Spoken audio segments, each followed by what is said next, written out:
નમસ્કાર દર્શક મિત્રો, નર્મદા સમાચારમાં આપનું હાર્દિક સ્વાગત છે। સૌપ્રથમ જોઈશું અત્યાર સુધીના મુખ્ય સમાચારો। જંબુસરમાં રાજ્યના મુખ્યપ્રધાન વિજય રૂપાણીએ ભાજપની જાહેર સભા સંબોધી। વિજય રૂપાણીના કોંગ્રેસ પર આકરા પ્રહારો। આ ચૂંટણી ભારત અને પાકિસ્તાન વચ્ચે છે, જણાવ્યું વિજય રૂપાણીએ। ભરૂચ શહેરના હાજીખાના બજારમાં પ્રાથમિક સુવિધાઓ પૂરી પાડવામાં નહીં આવે તો ચૂંટણી બહિષ્કારની ચીમકી ઉચ્ચારી। ત્વરિત આરસીસી માર્ગ બનાવવા રહીશોની માંગ। ભરૂચના અયોધ્યાનગરમાં ટ્યુશન ક્લાસીસના સંચાલકે ધોરણ 6 માં અભ્યાસ કરતી 2 વિદ્યાર્થીનીઓનું શારીરિક શોષણ કરવાનો મામલો। ભરૂચ સેશન્સ કોર્ટે આરોપીને 5 વર્ષ કેદની સજા ફટકારી। આરોપી રણજીતસિંહ રાજ અગાઉ પણ અન્ય વિદ્યાર્થીનીઓ સાથે દુષ્કર્મના ગુનામાં 10 વર્ષ કેદની સજા કાપી ચૂક્યો છે। ભરૂચમાં ચૂંટણીના માહોલના ગરમાવા વચ્ચે તાપમાનનો પારો ફરી એકવાર ઊંચી ચડ્યો। બુધવારના રોજ મહત્તમ તાપમાન 40 ડિગ્રી નોંધાતા કાળઝાળ ગરમીનો અનુભવ। જંબુસરમાં રાજ્યના મુખ્યપ્રધાન વિજય રૂપાણીએ ભાજપની જાહેર સભા સંબોધી કોંગ્રેસ પર આકરા પ્રહારો કર્યા હતા। લોકસભાની ચૂંટણીને આડે હવે ગણતરીના દિવસો બાકી રહ્યા છે, ત્યારે ભાજપ દ્વારા પૂરજોશમાં પ્રચાર ચાલી રહ્યો છે, જેના ભાગરૂપે મંગળવારના રોજ જંબુસર ખાતે ભાજપની પ્રચાર સભા યોજાઈ હતી, જેમાં રાજ્યના મુખ્યપ્રધાન વિજય રૂપાણી વિશેષ ઉપસ્થિત રહ્યા હતા। નિયત સમય કરતાં 2 કલાક મોડા પહોંચેલા સીએમ વિજય રૂપાણીએ તેમના વક્તવ્યમાં કોંગ્રેસ પર આકરા પ્રહારો કર્યા હતા। વિજય રૂપાણીએ જણાવ્યું હતું કે આ ચૂંટણીમાં એક તરફ ચોકીદારો છે તો બીજી તરફ ચોરોની જમાત છે। કોંગ્રેસે મુસ્લિમોને મતના મશીન તરીકે જ જોયા છે અને ખૂબ મોટા પાયે ભ્રષ્ટાચાર કર્યો છે। સીએમ વિજય રૂપાણીએ પત્રકારો સાથેની વાતચીતમાં ગુજરાતની તમામ 26 લોકસભા બેઠક જીતવાનો વિશ્વાસ વ્યક્ત કરી આ ચૂંટણી ભારત અને પાકિસ્તાન વચ્ચે હોવાનું નિવેદન આપ્યું હતું। જનતા પાર્ટી જે રીતે સભાઓ કાર્યકર્તા દ્વારા ઘર ઘર સંપર્ક વ્યાપક પ્રમાણમાં કરી રહી છે, પ્રજાનો ખૂબ ઉત્સાહ, નરેન્દ્રભાઈને ફરી વખત વડાપ્રધાન બનાવવા થનગનાટ, એમના ઉપરનો જે ભરોસો જે રીતે મળી રહ્યો છે, અમને પૂર્ણ શ્રદ્ધા છે। ગુજરાતની 26 બેઠકો भारतीय जनता पार्टी जीतसे। एक तरफ मोदी जी ने पाकिस्तान के खिलाफ कड़े से कड़े कदम उठाए, सर्जिकल स्ट्राइक, एयर स्ट्राइक के कारण पाकिस्तान की धरती ऊपर आतंकियों का कैंप को उड़ाया, पाकिस्तान के खिलाफ कड़े कदम उठाए, तो मोदी दोबारा प्रधानमंत्री बने पाकिस्तान को अच्छा नहीं लगेगा। पाकिस्तान चाहते हैं कि इस चुनाव में बीजेपी हारे, कांग्रेस जीते। वहाँ के मीडिया में भी ये सब बातें आ रही है, तो नेचुरल कोर्स में ये चुनाव जिस तरीके से क्रिकेट का मैच रहता है पाकिस्तान भारत का, इतना दिलचस्प चुनाव पाकिस्तान और भारत में बन गया है। જંબુસર ખાતે યોજાયેલ જાહેર સભામાં ભરૂચ જિલ્લા ભાજપા પ્રમુખ યોગેશ પટેલ, મહામંત્રી ધર્મેશ મિસ્ત્રી, ભૂપેન્દ્રસિંહ રાઠોડ, ભરૂચ લોકસભાના ઇન્ચાર્જ પ્રફુલ પાનસેરિયા અને આગેવાનો તેમજ મોટી સંખ્યામાં કાર્યકરો ઉપસ્થિત રહ્યા હતા। ભરૂચ શહેરમાં આવેલ હાજીખાના બજારમાં પ્રાથમિક સુવિધાઓના અભાવે સ્થાનિકોએ ચૂંટણી બહિષ્કારની ચીમકી ઉચ્ચારતા તંત્ર દોડતું થયું છે। છેલ્લા ઘણા સમયથી ભરૂચ શહેરમાં હાજીખાના બજારમાં મુખ્ય માર્ગ પર ભૂગર્ભ ગટર યોજના અંતર્ગત નગરપાલિકા તંત્ર દ્વારા ખોદકામ કર્યા બાદ માર્ગનું સમારકામ કરાવવામાં આવ્યું હતું, જે કામગીરી તકલાદી હોવાની સ્થાનિકોમાં બૂમો ઉઠવા પામી છે। હાલ માર્ગ પર પાણીની લાઇનમાં ભંગાણ સર્જાતા હજારો લીટર પાણી વેડફાઈ રહ્યું છે। આ માર્ગ અને પાણીના ભંગાણ મુદ્દે નગરપાલિકામાં રજૂઆત કરવા છતાં કોઈ પણ જાતના પગલાં નહીં ભરવામાં આવતા રહીશોમાં રોષ ભભૂકી રહ્યો છે। જો તંત્ર દ્વારા ત્વરિત પ્રાથમિક સુવિધાઓ પૂરી પાડવામાં નહીં આવે તો ચૂંટણી બહિષ્કારની ચીમકી ઉચ્ચારી છે। કોન્ટ્રાક્ટરને ખુલ્લી વાત કરેલી તો કોન્ટ્રાક્ટર કહે કે અમારે હવે 4 મહિના પછી રોડ બનશે। હવે આની પર ડામર પાથરે તો કેવી રીતે પાથરે? સિમેન્ટ કોન્ક્રીટ પર ડામર ચોંટે, પહેલી વાત એ આવે। આ એક ટેકનિકલ પોઈન્ટ છે, કન્સ્ટ્રક્શન લાઇનનો પોઈન્ટ છે। અને બીજું કે તમારે ટેન્ડર કે આ રોડ બનાવવા માટે કે અલગ અલગ ઓછા વહેંચેલા કે આટલા સુધી આ વ્યક્તિએ બનાવવો, આટલા સુધી આ વ્યક્તિએ બનાવવાનો। જ્યારે પણ અધિકારીઓ સાથે વાત કરે તો ઊંધી જ વાત કરે છે। હું હિના ચૌહાણ બોલું છું। અહીંયા સ્કૂલ આવેલી છે અને નાના બાળકો નર્સરીના પ્લે સ્કૂલના ભણે છે। અહીંયા ગઈકાલે પાઇપલાઇન તૂટી છે। અમે સવારના ફોન કરીએ છીએ, કોઈ અધિકારી ફોન પણ પિકઅપ કરવા તૈયાર નથી કે નથી આવવા તૈયાર। હવે મજૂરોને મોકલી આપે છે. હવે એ લોકોની સાથે અમારે કેટલું લડવાનું? એ લોકો બિચારા આવીને એમનું કામ કરી જાય. અધિકારીઓ કોઈ અહીં જોવા પણ નથી આવતા. અમારી બધી લેડીઝો સવારની કમ્પ્લેન કરે છે. મયુર શાહ હાજીખાના બજારમાં રહું છું. આ જૂના ભરૂચ અને નવા ભરૂચનો કેટલો બધો આ લોકો ડિફરન્સ અને ભેદભાવ રાખે છે તે જુઓ. અડધો રસ્તો એ લોકોએ આરસીસીથી બનાવ્યો છે અને હવે પછી કહે છે કે અમે ડામરથી બનાવીશું. આવું અમને અન્યાય શા માટે? શું અમે લોકો ટેક્સ નથી ભરતા? અમે લોકો બીજા કંઈ આ વેરા નથી ભરતા? અને આ પેલા લોકો બધા વેરા ભરે છે એટલે એમને ફેસિલિટી આપવાની. અહીંયા ચોમાસામાં એટલું જબરજસ્ત પાણી વહે છે કે તમારે એક જ વરસાદમાં આ બધો ડામર ધોવાઈ જશે. તો એનો જવાબદાર કોણ? જતા આવતા લોકોને કેટલી તકલીફ પડવાની છે એની આ લોકો કોઈ બેદરકારી રાખે છે. તો મારી નમ્ર વિનંતી કે આ બાજુ પણ આરસીસી રોડથી જ આ પુરાણ કરવામાં આવે. નગરસેવકો બી જાણે છે, નગરસેવકો અહીંયા જ રહે છે, અહીંથી આવજાવ બી કરે છે, પણ છતાં કોઈ ધ્યાન આપવામાં આવતું નથી. અમારી માંગ છે કે અહીંયા ગાડી ડામર રોડ નહીં પણ આરસીસી જ પથરાવો જોઈએ. ભરૂચમાં ચૂંટણીના માહોલના ગરમાવા વચ્ચે તાપમાનનો પારો ફરી એકવાર ઊંચે ચડ્યો છે. બુધવારના રોજ મહત્તમ તાપમાન 40 ડિગ્રી નોંધાતા કાળઝાળ ગરમીનો અનુભવ થઈ રહ્યો છે. ભરૂચ શહેર અને જિલ્લામાં છેલ્લા 3 દિવસથી મહત્તમ તાપમાનના પારામાં ઘટાડો નોંધાયો હતો અને તાપમાન 37 ડિગ્રી થઈ ગયું હતું. જો કે આજે ફરી એકવાર તાપમાનનો પારો ઊંચે ચડ્યો છે. બુધવારના રોજ ભરૂચ જિલ્લાનું મહત્તમ તાપમાન 40 ડિગ્રી નોંધાયું હતું, જેના કારણે કાળઝાળ ગરમીનો અનુભવ થયો હતો. ભરૂચમાં એક તરફ લોકસભાની ચૂંટણીના માહોલનો ગરમાવો જોવા મળી રહ્યો છે, તો બીજી તરફ સૂર્યનારાયણ પણ તેમના અસલ મિજાજમાં જોવા મળી રહ્યા છે, જેના કારણે પ્રચાર માટે જતા રાજકીય પાર્ટીના નેતાઓનું તેલ નીકળી રહ્યું છે. ભરૂચના અયોધ્યાનગરમાં ટ્યુશન ક્લાસીસના સંચાલકે ધોરણ 6માં અભ્યાસ કરતી 2 વિદ્યાર્થીનીઓનું શારીરિક શોષણ કરવાના મામલામાં ભરૂચ સેશન્સ કોર્ટે આરોપીને 5 વર્ષની કેદની સજા ફટકારતા ચકચાર મચી જવા પામી છે. ભરૂચના અયોધ્યાનગરમાં દુર્ગા ક્લાસીસના નામથી ટ્યુશન ચલાવતા આરોપી રણજીતસિંહ રાજે ટ્યુશનમાં આવતી ધોરણ 6ની 2 વિદ્યાર્થીનીઓનું શારીરિક શોષણ કર્યું હતું. આ અંગે એ ડિવિઝન પોલીસ મથકે ગુનો નોંધાયા બાદ આ અંગેનો કેસ ભરૂચના એડિશનલ એન્ડ સેશન્સ જજ SV વ્યાસની કોર્ટમાં ચાલી જતા કોર્ટે સરકારી ધારાશાસ્ત્રી પરેશ પંડ્યાની દલીલોને ગ્રાહ્ય રાખી આરોપીને 5 વર્ષ કેદની સજા ફટકારતો હુકમ કર્યો છે. અત્રે મહત્વપૂર્ણ છે કે આરોપી રણજીતસિંહ રાજ અગાઉ પણ અન્ય વિદ્યાર્થીનીઓ સાથે દુષ્કર્મના ગુનામાં 10 વર્ષ કેદની સજા કાપી ચૂક્યો છે. ત્યારે વિકૃત માનસિકતા ધરાવતા શિક્ષક પર લોકો ફિટકાર વરસાવી રહ્યા છે. ભરૂચ શહેર ભાજપ દ્વારા લોકસભાની ચૂંટણીને અનુલક્ષીને વોર્ડ નંબર 4માં આવેલ અયોધ્યાનગર વિસ્તારમાં પ્રચાર કરવામાં આવ્યો હતો. લોકસભાની ચૂંટણીના આડે હવે ગણતરીના દિવસો બાકી રહ્યા છે, ત્યારે પ્રચાર પ્રસાર પૂરજોશમાં ચાલી રહ્યો છે.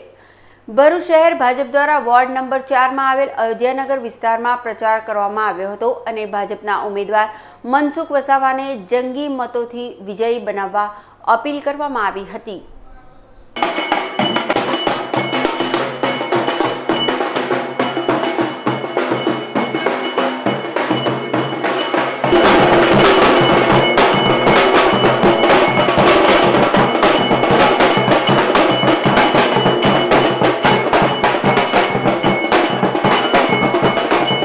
પ્રધાનમંત્રી એવા નરેન્દ્રભાઈ મોદીના મતના અપીલ માટે સૌ કાર્યકર્તા આટલી ગરમીમાં બી એકત્ર થઈને ઘર ઘર જઈને ભારતીય જનતા પાર્ટીનો પ્રચાર કરી રહ્યા છે અને આગામી દિવસોની અંદર દરેક વિસ્તારની અંદર ભારતીય જનતા પાર્ટીને પ્રચંડ આવકાર મળી રહ્યો છે અને એ જ આવકાર જોઈને ભારતીય જનતા પાર્ટીના ઉમેદવાર માનનીય મનસુખભાઈ વસાવાની પ્રચંડ બહુમતી સાથે વિજય થવાનો છે. એ જ અસ્તુ. ભારત માતા કી જય. ભારત માતા કી. ભારતીય જનતા પાર્ટીના ઉમેદવાર મનસુખ વસાવાએ શુક્લતીર્થ ગામ ખાતે ચૂંટણી પ્રચાર કર્યો હતો. રાજકીય પાર્ટીઓ હાલ લોકસભાની ચૂંટણીના પ્રચારમાં વ્યસ્ત બન્યો છે, ત્યારે મંગળવારના રોજ ભારતીય જનતા પાર્ટીના ઉમેદવાર મનસુખ વસાવાએ શુક્લતીર્થ ગામ ખાતે ચૂંટણી પ્રચાર કર્યો હતો. સદર પ્રચાર અભિયાનમાં ધારાસભ્ય અરુણસિંહ રણા, પૂર્વ ધારાસભ્ય રમેશ મિસ્ત્રી અને કાર્યકર્તાઓ જોડાયા હતા. નરેન્દ્રભાઈ મોદી જે પ્રકારે કામ કરી રહ્યા છે એમાં ટીવીમાં જોયું, છાપામાં જોયું છે, અમે નજીકથી જોયું છે કે માત્ર ને માત્ર કોઈ પણ જાતના સ્વાર્થ વગર હું પ્રધાનમંત્રી છું, એક ગર્વ નથી, અભિમાન નથી એમને. અંકલેશ્વર શહેર પોલીસે લોભામણી જાહેરાત આપી છેતરપિંડી કરનાર ઈસમને ઝડપી પાડી તેના વિરુદ્ધ કાયદેસરની કાર્યવાહી હાથ ધરી છે। પ્રાપ્ત માહિતી અનુસાર સુરતના નાનપુરા વિસ્તારમાં ચંદ્રવિહાર એપાર્ટમેન્ટમાં રહેતા વિજયભાઈ સોબકચંદ શાહે તેના સાગરીતો સાથે મળી વર્તમાનપત્રમાં કોમોડિટી તથા કરન્સી ટ્રેડિંગ માર્કેટિંગના નામે વધુ વ્યાજ અને વળતર આપવાની લોભામણી જાહેરાત વર્તમાનપત્રમાં કરી હતી। જે જાહેરાતને આધારે અંકલેશ્વરના સજોદ ગામના આંબેડકર નગરમાં રહેતા નિવૃત્ત કર્મચારીને દલસુખભાઈ કટારિયાએ ₹21 લાખનું રોકાણ કરાયું હતું। જે સ્કીમમાં જાહેરાત મુજબ આપવાના થતા રૂપિયા દલસુખભાઈને પરત આપ્યા ન હતા। તેઓએ આ અંગે કોર્ટમાં કેસ કર્યો હતો। તે સમયે કોર્ટમાં વિજય શાહે રૂપિયા ચૂકવી આપશે કહી સમાધાન કર્યું હતું, પરંતુ તેણે રૂપિયા ન ચૂકવી વિશ્વાસઘાત કર્યો હતો। જે બાબતે ફરિયાદીએ અંકલેશ્વર તાલુકા પોલીસ મથકે ફરિયાદ કરી હતી। જે ફરિયાદના આધારે પોલીસે ગુનો નોંધી આરોપી વિજય સોબકચંદ શાહની અટકાયત કરી તેના વિરુદ્ધ છેતરપિંડી અને વિશ્વાસઘાતનો ગુનો નોંધી આગળની કાર્યવાહી હાથ ધરી છે। અંકલેશ્વરના ગુજરાત હાઉસિંગ બોર્ડમાં પ્લાસ્ટિકની બેગ ખાવાથી ગાયનું મૃત્યુ થતાં યુવાનોમાં તંત્ર સામે રોષ ભભૂકી રહ્યો છે। અંકલેશ્વરના ગુજરાત હાઉસિંગ બોર્ડ નજીક છેલ્લા કેટલાક સમયથી ખુલ્લા મેદાનોમાં બિનવારસી ગાયો રઝળતી નજરે પડી રહી છે। આ વિસ્તારમાં કચરો નાખવાથી અત્યાર સુધીમાં 10થી વધુ ગાયોના મૃત્યુ નિપજ્યા હોવાની જીવદયા પ્રેમીઓએ કેફિયત રજૂ કરી રહ્યા છે। ત્યારે મંગળવારના રોજ અંકલેશ્વરના ગુજરાત હાઉસિંગ બોર્ડમાં પ્લાસ્ટિકની બેગ ખાવાથી વધુ એક ગાયનું મૃત્યુ નિપજ્યું હતું। અવારનવાર ગાયોના મોતના પગલે સ્થાનિક યુવાનોએ અંકલેશ્વર નગરપાલિકા સામે રોષ વ્યક્ત કરી વહેલી તકે ગાયો માટે પાંજરાપોળ ઊભું કરવામાં આવે, સાથે સાથે લોકો કચરો કચરાપેટીમાં નાખે એવી અપીલ કરવામાં આવી છે। હાઉસિંગ બોર્ડની પાછળ આવેલા ગ્રાઉન્ડ વિસ્તારમાં આજે ફરી એકવાર એક ગાય પ્લાસ્ટિકના કચરો સાથે ખાઈ જતા એના ગળામાં ફસાઈ જતા તે આજે મૃત્યુ પામી છે। હજુ એક બીજી ગાય અને શહેરોમાં ઘણી જગ્યાએ આવા કિસ્સા બન્યા છે કે પ્લાસ્ટિકની થેલી અને એની સાથેનો કચરો ખાવાથી ગાયનું મૃત્યુ થઈ જાય છે। તો પહેલાં તો સત્તા પક્ષને પણ જે અંકલેશ્વર નગરપાલિકાનો સત્તા પક્ષ છે તેમને પણ કહેવાનું કે જે આની પાંજરાપોળની જે વ્યવસ્થા કરી છે ત્યાં જેની પણ રખડતા ઢોળો હોય તેને ત્યાં પૂરી દો અને જેની જે જોગવાઈ છે તે કરો અને દંડ હોય તેના માલિકોને તે જોગવાઈ કરો। અને બીજું જે આ લોકો કચરો બહાર નાખે છે તે લોકોને અમારી નમ્ર વિનંતી છે કે પ્લીઝ ડોર ટુ ડોર કલેક્શનવાળા તમારા ઘર પાસે આવે છે તેમાં જઈને કચરો નાખો અને થેલીની અંદર જે મેટલને અને તમે બધું જે હાર્ડ વસ્તુઓ નાખો છો તેના ખાઈ જવાથી આ રીતના ગાયના અવારનવાર મૃત્યુ થાય છે। નવસારી એગ્રીકલ્ચરલ યુનિવર્સિટીમાં ડિબેટ અને વક્તૃત્વ સ્પર્ધા યોજાઈ। ભૃગુતાલ 2019 અંતર્ગત લિટરલી એન્ડ ડિબેટનું આયોજન college of agriculture and polytechnic in agriculture campus ભરૂચના 3જા માળે આજરોજ ડિબેટ અને વક્તૃત્વ સ્પર્ધાનું આયોજન કરવામાં આવ્યું હતું।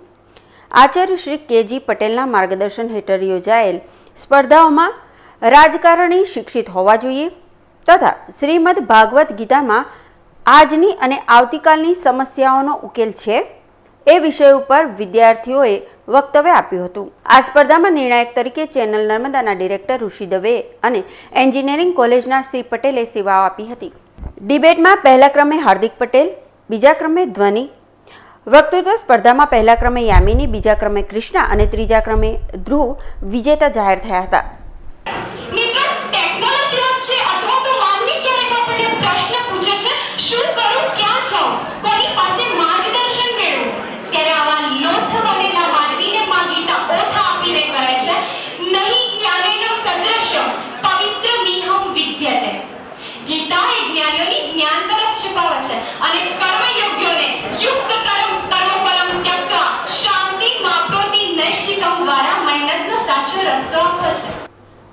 અંકલેશ્વર જેડીસીમાં રઘુવંશી સમાજ મહિલા દ્વારા ચૈત્રી નવરાત્રિ નિમિત્તે કડવા લીમડાના રસનું વિતરણ કરવામાં આવ્યું હતું। દર વર્ષની જેમ રઘુવંશી સમાજ મહિલા મંડળ દ્વારા ચૈત્રી માસમાં લીમડાના રસનું વિતરણ કરવામાં આવે છે, જેના ભાગરૂપે ચાલુ વર્ષે પણ ચૈત્રી નવરાત્રિ નિમિત્તે અંકલેશ્વર જીઆઈડીસીમાં આવેલ જોગસ પાર્ક ખાતે આવતા નાગરિકોને કડવા લીમડાના રસનું વિતરણ કરવામાં આવ્યું હતું। સદર કાર્યક્રમમાં રઘુવંશી સમાજ મહિલા મંડળના કાજલ વિઠલાણી, ધરતી તન્ના, બીના ગોકાણી, દેવ્યાની ઠક્કર સહિત સભ્ય બહેનો ઉપસ્થિત રહી હતી। નવરાત્રિના 9 દિવસ સુધી લીમડાના રસનું વિતરણ કરવામાં આવશે। જોગસ પાર્કમાં લોકોને લીમડાનો રસ પીવડાવીને નિરોગી બનાવે છે અને ખરેખર આ ઉત્તમ કાર્ય છે। ગુડીવાડાના દિવસે જ ચાલુ કરીએ છીએ જે રામે 14 વર્ષ વનવાસ ભોગીને પાછો આવેલો અને રાવણ પર વિજય મેળવેલો, એવી રીતે આ લીમડાનો રસ પીડીને લોકોને નિરોગી બનાવીને વિજય મેળવે છે. ભરૂચ એલસીબી પોલીસે સજોદ ગામની નહેર પાસેથી વિદેશી દારૂના જથ્થા સાથે લબર મુછિયાને ઝડપી પાડી કાયદેસરની કાર્યવાહી હાથ ધરી છે. પ્રાપ્ત માહિતી અનુસાર અંકલેશ્વર તાલુકાના સજોદ ગામના નવા સરકારી દવાખાના પાછળ ખુલ્લી જગ્યામાં નહેર પાસે કુખ્યાત બુટલેગર પ્રજ્ઞેશ નરેશભાઈ પટેલ સેન્ટ્રો કારમાં લાવી વેપલો ચલાવે છે જેવી બાતમીના આધારે ભરૂચ એલસીબી પોલીસે દરોડો પાડતા કુખ્યાત બુટલેગર પોલીસને જોઈને ફરાર થઈ ગયો હતો. પોલીસે સ્થળ પરથી વિદેશી દારૂના જથ્થા સાથે લબર મુછિયાને ઝડપી પાડી તેની પાસેથી વિદેશી દારૂની 6 નંગ બોટલ અને એક્ટિવા ગાડી તેમજ એક મોબાઈલ ફોન મળી કુલ 33,000થી વધુનો મુદ્દામાલ કબજે કરી અંકલેશ્વર તાલુકા પોલીસ મથકે ફરિયાદ નોંધાવી હતી. પોલીસે પ્રોહિબિશન એક્ટ અંગેનો ગુનો નોંધી ફરાર બુટલેગરને ઝડપી પાડવાના ચક્રો ગતિમાન કર્યા છે. ભરૂચ સિનિયર સિટીઝન ગ્રુપની બેઠક મળી હતી. ભરૂચ શહેરમાં આવેલ રૂંગટા સ્કૂલ સ્થિત સંસ્કાર ભારતી હોલ ખાતે ભરૂચ સિનિયર સિટીઝન ગ્રુપની રેગ્યુલર બેઠક મળી હતી, જેમાં ડોક્ટર ભાવનાબેન શેઠે પાછળના જીવનમાં એકલા રહેતા વ્યક્તિઓ અંગે માહિતી આપી હતી. આ બેઠકમાં માસ દરમિયાન ગ્રુપના સભ્યોના આવતા જન્મદિનની કેક કાપી ઉજવણી કરવામાં આવી હતી. સદર બેઠકમાં ગ્રુપના સભ્ય સૂર્યકાંત પરીખ અને સભ્યો ઉપસ્થિત રહ્યા હતા. It is very practical અને આ સમયે ફેમિલીનો સપોર્ટ હોવો બહુ જરૂરી છે. એને પ્રી મેનોપોઝ કહેવાય છે. પ્રી મેનોપોઝમાં આ બધા પ્રોબ્લેમ્સ થાય છે. બહેનોને થાય, ભાઈઓને પણ થાય. મેનોપોઝ આવે, ભાઈઓમાં પણ એન્ડ્રોપોઝ આવે, પણ એ થોડું મોડું આવે. બહેનોને કરતા ભાઈઓમાં લગભગ 10 વર્ષ મોડું આવે. ત્યાં ભાઈઓના હોર્મોન્સ પણ ઓછા થાય અને ભાઈઓને પણ આ તકલીફ થાય. તો આ જે એજ છે જ્યારે હોર્મોન્સ ફ્લક્ચ્યુએટ થાય છે ને, ત્યારે શું થાય કે શરીરમાં દરેક રોગને આવવાના 100% ચાન્સીસ છે. ભરૂચ રેલવે સ્ટેશન નજીક આવેલ પીર ગરીબ શાહ બાવાની દરગાહ ખાતે સંદલ શરીફની ઉજવણી કરવામાં આવશે. ભરૂચ રેલવે સ્ટેશન નજીક આવેલ પીર ગરીબ શાહ બાવાની દરગાહ ખાતે તારીખ 11 એપ્રિલના રોજ સંદલ શરીફની ઉજવણી કરવામાં આવશે, જે નરસિંહપુરા વિસ્તારમાંથી નીકળશે. ત્યારબાદ નાત શરીફનો પ્રોગ્રામ યોજાશે, જેમાં જનાબ મુબીન અશરફી ઉપસ્થિત રહેશે. તો તારીખ 12 એપ્રિલના રોજ સાંજે 6 કલાકે નિયાદનો કાર્યક્રમ રાખવામાં આવ્યો છે. આ કાર્યક્રમનો લાભ લેવા જાહેર આમંત્રણ પાઠવાયું છે. દક્ષિણ ગુજરાત વીજ કંપનીના ગ્રાહકો જોગ સૂચના.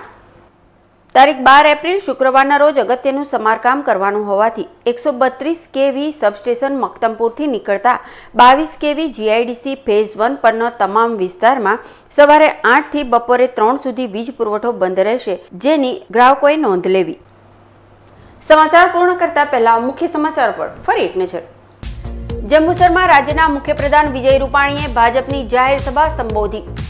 વિજય રૂપાણીના કોંગ્રેસ પર આકરા પ્રહારો. આ ચૂંટણી ભારત અને પાકિસ્તાન વચ્ચે છે, જણાવ્યું વિજય રૂપાણીએ. ભરૂચ શહેરના હાજીખાના બજારમાં પ્રાથમિક સુવિધાઓ પૂરી પાડવામાં નહીં આવે તો ચૂંટણી બહિષ્કારની ચીમકી ઉચ્ચારી. ત્વરિત આરસીસી માર્ગ બનાવવા રહીશોની માંગ. ભરૂચના અયોધ્યાનગરમાં ટ્યુશન ક્લાસીસના સંચાલકે ધોરણ 6 માં અભ્યાસ કરતી 2 વિદ્યાર્થીનીઓનું શારીરિક શોષણ કરવાનો મામલો. ભરૂચ સેશન્સ કોર્ટે આરોપીને 5 વર્ષ કેદની સજા ફટકારી. આરોપી રણજીતસિંહ રાજ અગાઉ પણ અન્ય વિદ્યાર્થીનીઓ સાથે દુષ્કર્મના ગુનામાં 10 વર્ષ કેદની સજા કાપી ચૂક્યો છે. ભરૂચમાં ચૂંટણીના માહોલના ગરમાવા વચ્ચે તાપમાનનો પારો ફરી એકવાર ઊંચે ચડ્યો. બુધવારના રોજ મહત્તમ તાપમાન 40 ડિગ્રી નોંધાતા કાળઝાળ ગરમીનો અનુભવ. તો હતા અત્યાર સુધીના નર્મદા સમાચાર. નવા સમાચારો સાથે ફરી મળીશું. નમસ્કાર.